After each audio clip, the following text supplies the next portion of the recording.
आज की कहानी हनुमान जी का जन्म और श्राप। हनुमान जी के धर्मपिता वायु थे।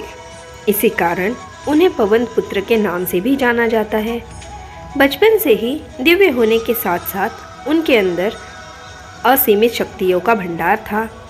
बालपन में एक बार सूर्य को पका हुआ फल समझकर उसे वो खाने के लिए उड़ गए। उसी समय इंद्र ने उन्हें रोकने का प्रयास किया, वज्र का प्रहार भी किया। वज्र के प्रहार के कारण बालक हनुमान की हड्डी टूट गई और वे मूर्छित होकर धरती पर गिर गए।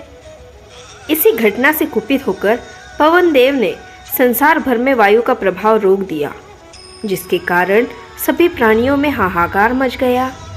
वायु देव को शांत करने के लिए अंततः इंद्रदेव ने अपने द्वारा दिए गए वज्र के प्रभाव को वापस ले लिया।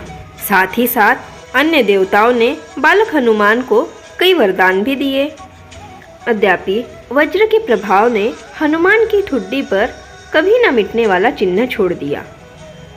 तदुपरांत जब हनुमान को सूर्य के महाज्ञानी होने का पता चला तो उन्होंने अपने शरीर को बड़ा करके सूर्य की कक्षा में रख दिया और सूर्य से विनती की कि वो उन्हें अपना शिष्य स्वीकार करे। मगर सूर्य ने उनका अनुरोध ये कहकर अस्वीकार कर दिया कि चूंकि वो अपने कर्म स्वरूप सदैव अपने रथ पर भ्रमण करते रहते हैं, अतः हनुमान प्रभावपूर्ण तरीके से शिक्षा ग्रहण नहीं कर पाएंगे। सूर्यदेव की ये बातों से विचलित हुए बिना हनुमान ने अपने शरीर को और बड़ा करके अपने एक पैर को पृथ्वी की छोर पे और दूसरे पैर को पश्चिम की छोर पर रखकर पुनः सूर्यदेव से विनती की और अंततः हनुमान के दृढ़ता से प्रसन्न होकर सूर्य ने उन्हें अपना शिष्य स्वीकार कर लिया। तदोपरांत हनुमान ने सूर्यदेव के साथ निरंतर भ्रमण करके अपनी शिक्षा ग्रहण की। शिक्षा पूर्ण होने के उपरांत हनुमान ने सूर्यदेव से गुरु दक्षिणा लेने के लिए आग्रह किया, परंतु सूर्यदेव ने ये कहकर मना कर दिया कि तुम जैसे समर्पित शिष्य को शिक्षा प्रदान करने में मैंने जिस आनंद की अनुभूति की है वो किसी गुरु दक्षिणा से कम नहीं है। परंतु हनुमान के पुनः आग्रह करने पर सूर्यदेव ने गुरु दक्षिणा स्वरूप हनुमान को सुग्रीव धर्मपुत्र सूर्य की सहायता करने की आज्ञा दे दी।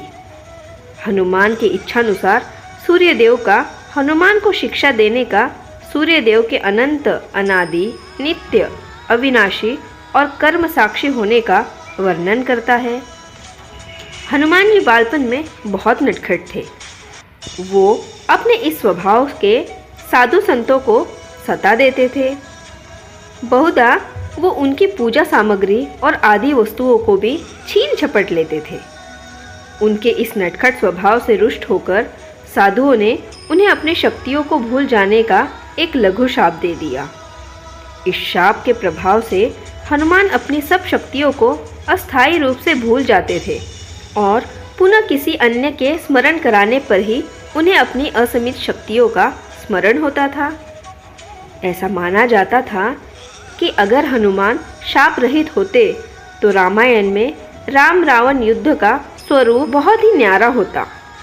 कदाचित वो स्वयं ही रावण सहित संपूर्ण लंका को समाप्त कर देते।